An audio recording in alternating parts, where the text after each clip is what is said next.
Hoofnuus vanaand, die speaker van die nasionale vergadering gee die groen lig dat 'n komitee saamgestel word wat moet besluit of president Cyril Ramaphosa in 'n staat van beskuldiging geplaas moet word.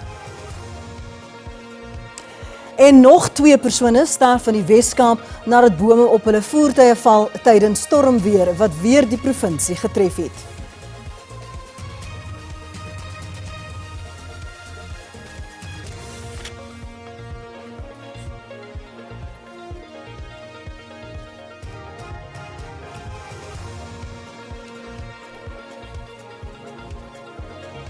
Goeienaand en welkom by vanaand se Afrikaanse nuusbulletin. President Cyril Ramaphosa spreek vanaand om 8 uur die land regstreeks toe. Daar word bespiegel dat sy toespraak verband hou met Vrydag se konstitusionele hof uitspraak oor die Phala-Phala verslag. Intussen is bevestig dat die nasionale vergadering 'n komitee gaan aanstel om te besluit of die president in 'n staat van beskuldiging geplaas moet word. Dit is vanmiddag deur die speaker Toko Didiza bevestig na die konstitusionele hof uitspraak. Die beslissing het gelas dat die komitee aangestel word om die onafhanklike verslag oor die Phala-Phala saak te heroorweeg. Die onafhanklike verslag van 'n artikel 89 paneel het bevind dat daar wel 'n prima facie saak teen die president is oor die diefstal van $580,000 van sy Phala-Phala plaas in 2020.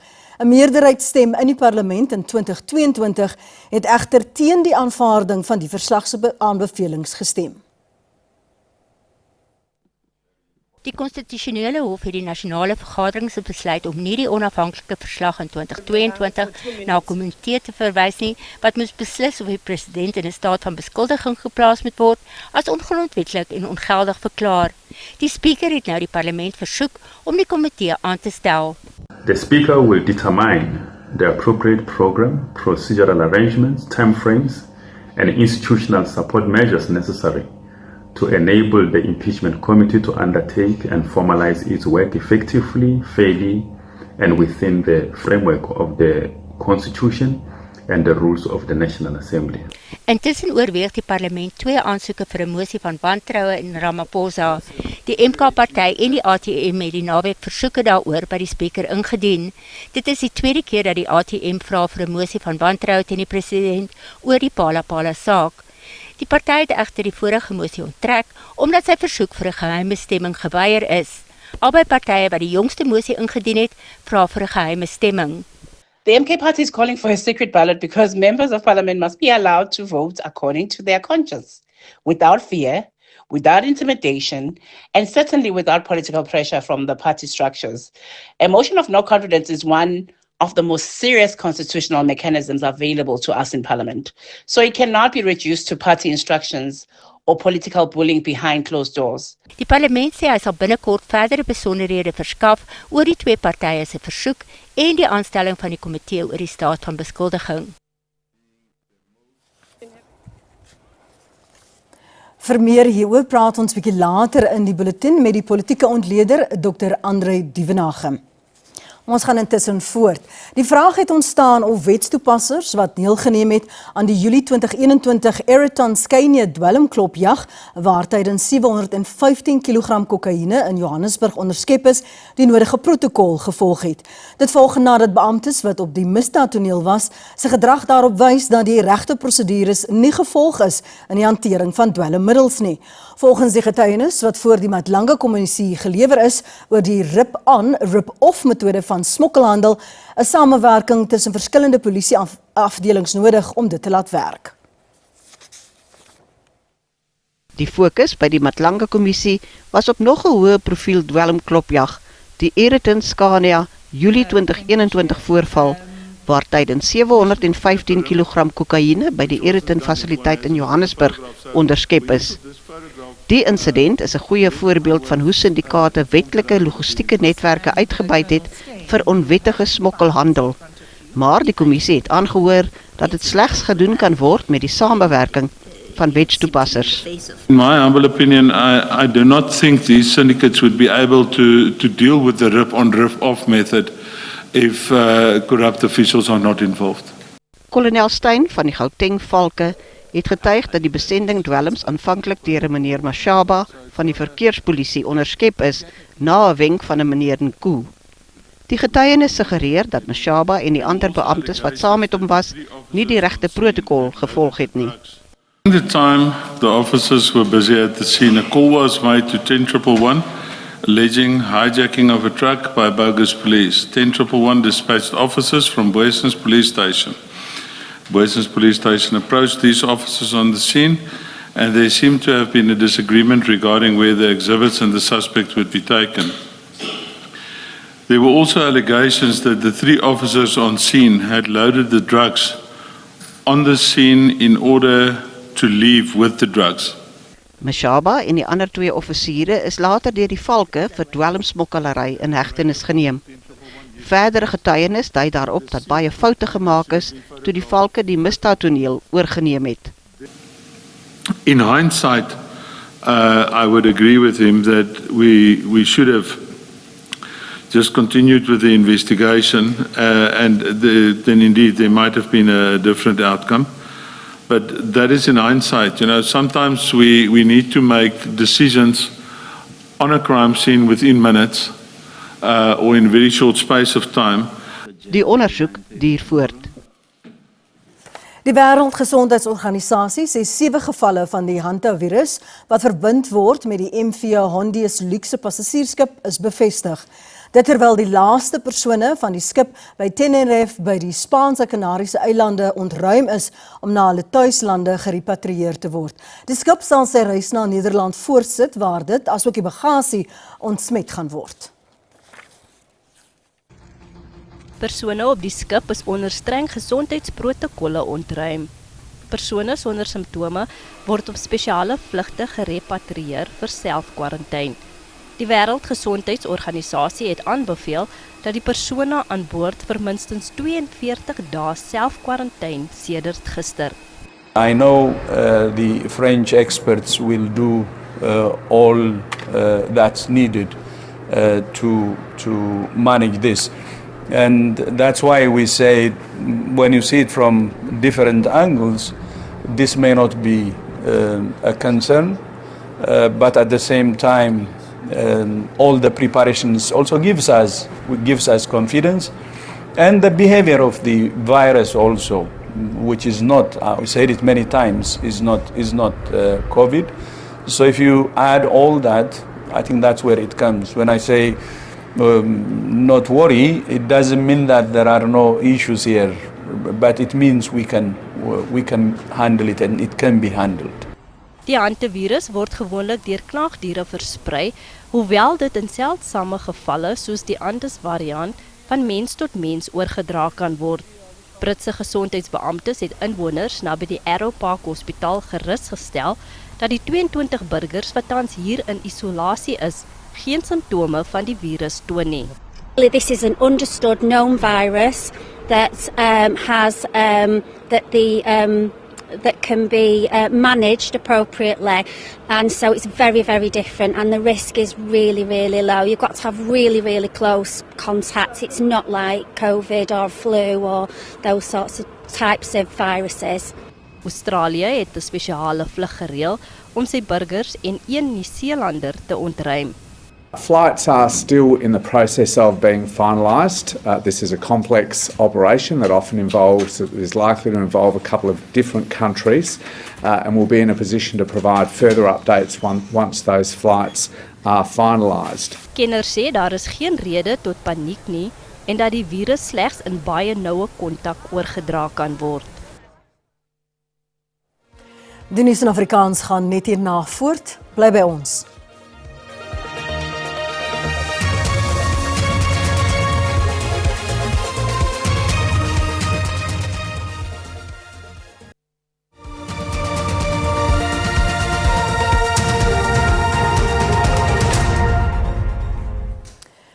Ons praat nou met die politieke ontleder by Noordwes Universiteit, professor Andre Duvenage, oor die jongste verwikkelinge rondom die konstitusionele hof se uitspraak oor die parlement se hantering van die Phala-Phala verslag.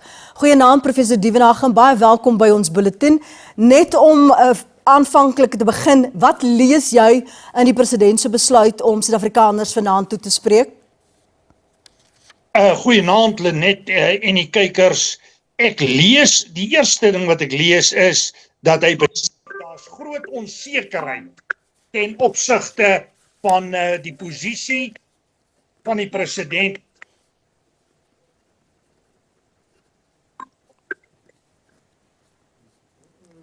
Jy praat van groot onsekerheid oor die president se posisie op die oomblik. Kan jy daarop uitbrei? Kom ons sê dat daar's ernstige onsekerheid van die kant van die president en daardie onsekerheid beteken hy moet iewester lig werp op die situasie. Nou, hy kan na een van twee kante toe gaan in vanaand se gesprek. Die een kant kan wees om aan te dui dat hy sy uittrede uit die politiek beplan, dat hy kan bedank. Die ander manier kan wees om te sê dat hy die regsproses sy gang sal laat gaan en dat hy dan verder sal beweeg en via die prosesse binne die parlement en waarskynlik ook buite die parlement kan begin om sy saak te stel. Dit staan hom natuurlik vry om letterlik na buite toe te beweeg, sy eie saak te maak en as dit ware die bevindinge van die Nkobo-kommissie te bevraagteken. Sou die proses binne die parlement beweeg, dan moet ek sê, sou dit kon werk dat hy eintlik weer aan die orde gestel moet word binne die aangewese komitee en dat hy sal moet kommentaar lewer by die speaker se komitee wat nou hierdie situasie ondersoek en verslag doen aan die binnekant, wag vir die uitslag van daardie komitee en dan dien die saak afhangende van die bevindinge voor die parlement en kan hy met 'n 2/3 stem verwyder word. Nou ek dink dit is onwaarskynlik op die stadium, maar ek dink sou hy nie bedank nie, is dit duidelik dat daai proses sal voortgaan. Intussen het die MK-party heen gegaan en volgens artikel 102 'n mosie van wantroue ingedien teen die president. Dit beteken dat indien hulle saak sou kon stel, hulle die saak voor die parlement kon bring en met 'n meerderheid van 1 die president ontsetel. So hulle net in kort is die situasie dat die president eintlik in groot onsekerheid is, die land is in onsekerheid oor sy posisie en vandaar die verklaring wat nou 8 uur gemaak moet word om groter duidelikheid te kry oor die pad vorentoe. Dit raak nie net die president nie, dit raak die regering en dit raak die land ook. Baie dankie vir jou insigte wat jy vanaand met ons gedeel het, professor Andreu Dievenage. Hy is politieke ontleder by die Universiteit van Noordwes. Stormweer in Kaapstad het die lewe van 1 motoris geëis en nog 'n persoon is beseer. Stormsterk wind het bome ontwortel en op hulle voertuie geval. Talle informele nedersettings en paaie is oorstroom en kragonderbrekings is reg oor die metro aangemeld sedert die storm die stad gisteraand getref het. Die stormsterkwind het bome uitgeruk en oor paaie gewaai wat gelei het tot die dood van 1 motoris in Kenilworth in die suidelike voorstede. In Plattekloof is 'n motoris op Yskriegerylaan beseer toe hierdie boom op haar motor geval het. Op pad huis toe. En toe sien ek nou die boom wat nou geval het, maar ek moes iemand gaan haal het nou en toe kon ek net natuurlik nie verbykom nie. Ja, en maar toe sien ek die motor onder die boom en ek net seker maak dat die persoon okay is. Wyd verspreide oorstromings veral op paaie en in laagliggende informele nedersettings is reg oor die metro aangemeld. Gebiede wat geraak word sluit in Makaza, Valhalla Park, Tafelsig en Delft. We have 40 high-risk informal settlements that is known to flood risk. So we know that they will get flooded. So areas like Masipumalele out in Fishhoek, Imizamaheta out in Hout Bay, we have BM section in Khayelitsha and various more. Dunoon is also a concern for us, Reswe in Dunoon. In Luandle naby die strand het inwoners wakker geword met die geluid van die dak wat van 'n hostel afgeruk word. Baie inwoners het geen ander skuiling nie en al besittings is deurdenk en beskadig. We just had a huge sound in the early hours of the morning. So we weren't sure what was happening until one of the residents was shouting there, telling us that the roof is off. Then when we came out We saw the roof from the flat. It fell down and landed in one of the shacks. We were given warnings that there will be some heavy winds today until the 12th. But obviously we could not even prepare ourselves because we've got no resources to prepare our people so that they can know that this matter, when they attend to them, they're going to be able to react. Daar word geraam dat tussen 5 en 6,000 mense tot dusver deur die ongunstige weerstoestande geraak is. Calls have been coming in from 3 a.m. this morning from various informal settlements around the Cape Metropole, the areas of Drakenstein, Stellenbosch. There is reports coming from the area of Langerig, where there are close to 1,500 structures, where there's currently 1,500 structures, trees are falling over, people's roofs are blowing away. And from our assessments on the ground already, with our list and our calculations, as thousands of people affected already. As we see now, we are currently in Lawandle. It's not only the hostel that's affected, as many of the informal settlements where people are currently waiting for humanitarian aid to come through. Opruimingsspanne is ontplooi om paaie en stormwaterdreine skoon te maak. Pogings is ook onderweg om kragtoevoer na die betrokke gebiede te herstel. Alle skole in die Wes-Kaap is môre gesluit. Vanessa Puna, SAK nuus, Kaapstad. Beplande reddingspogings en opruimingsoperasies moes vroeër vandag opgeskort word weens stormwind wat die tuinroete in Klein Karoo streek van die Wes-Kaap getuister het. Een persoon is vanoggend in George dood nadat 'n boom op 'n motor geval het. Munisipaliteite reg oor die streek word oorval met noodoproepe. Die streek het skaars herstel van verlede week se kategorie 8 storm wat wyd verspreide oorstromings meegebring het. Die sterk wind het chaos veroorsaak. Huise en ondernemings is erg geraak. Since early this morning we started getting gale force winds gusting at about 100 kilometers an hour in some areas. Obviously this caused havoc. A lot of roofs has been blown off. We've had many trees uprooted, blocking some of the entrances to houses, blocking some of the main access routes, and this has been affecting the entire district. So it was from Riversdale, where about 3 trucks is blown over on the N2, right through Oudtshoorn, right through Mossel Bay, George, Knysna and Plet. As we speak, we're also assessing the damages at houses in the Kannaland area. Unfortunately, this has hampered our rehabilitation work from last week's floods, as where Eskom has reinstalled lines, some of those lines is down again, and also where teams has been working to open roads, some of those roads access is blocked with trees again. Die windskade is wyd verspreid. Skole in die streek moes weer gesluit word. Inwoners van informele nedersettings loop die ergste onder die storms deur. My neighbors called when I was at work to me that there's this thing that happened here. So I had to rush home. Then when I arrived here, all of the material was gone, more especially the sticks. So I had to come back home and attend this. There's a lot of damages that have happened in my house. Even today, I don't know where I'm going to sleep. Munisipaliteite dwars oor die streek word oorval met noodoproepe. Inwoners is aangeraai om binneshuis te bly vir hulle veiligheid. Die giere weer sal na verwagting tot Woensdag voortduur.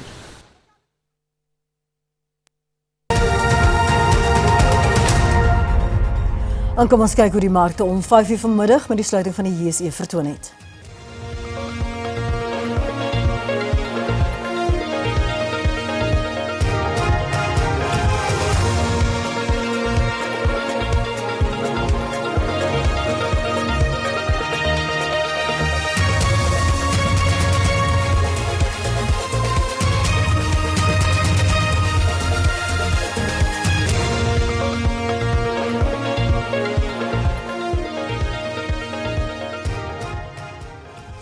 Ons sportsegment en die weer volg net hierna. Bly gerus ingeskakel.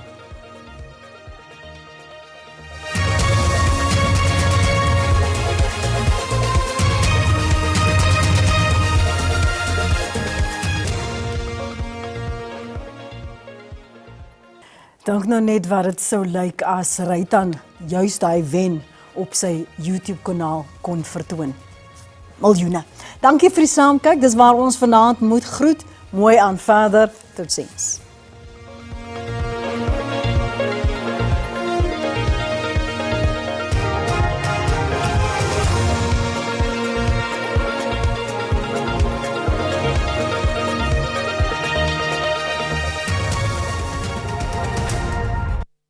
Dis tyd vir weer goeienaand, hartlik welkom. 80 tot 100% wyd verspreide reën en sterk wind duur steeds voort in die Wes-Kaap. Vanmôre reën duur steeds voort in die Wes-Kaap, 80% daar. Dan sien ons ook dit strek tot en met die Ooskus.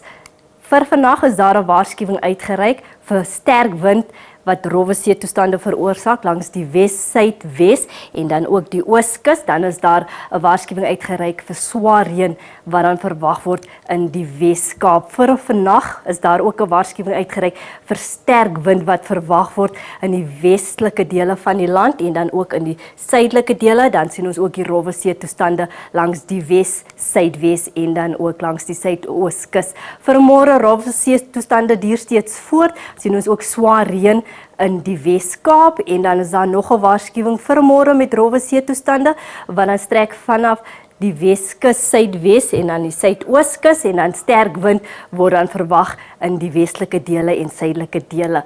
Kom ons kyk nou na ons minimum en maksimum temperature. Ons begin in Gauteng, Bronkhorstspruit 5:23 en dan Johannesburg en Springs albei 'n maksimum van 20. Ons volgende provinsie is Limpopo. Ons sien Messina het 'n maksimum van 32, Lephalale 10:27 en Mokopane 'n minimum van 9 en 'n maksimum van 24. Mpumalanga, Skukuza maksimum van 32 en dan Secunda en Ermelo albei 2:19, KwaZulu-Natal, Ulundi 15:29 en Kokstad 'n minimum van 10 en 'n maksimum van 20 in die Oos-Kaap, Mthatha minimum van 10 en dan Wallomo 'n maksimum van 15 met Robert Sebokwe wat 'n minimum van 9 bereik. Wes-Kaap, Klein Willem 12:16 en dan Kaapstad en Worcester albei 'n maksimum van 17. Noord-Kaap, sterk wind word verwag in die suidelike dele van die provinsie met Springbok wat 'n minimum van 9 bereik. Ons volgende provinsie is Vrystaat, tweede laaste provinsie, Kroonstad 2:18 en dan Bloemfontein 'n minimum van 3 en 'n maksimum van 17. Ten slotte Noordwes, Mahikeng 'n minimum van 3 en dan Vryburg 'n maksimum van 20. Dit is dan al van my in die weerdiens. 'n Rustige aand verder.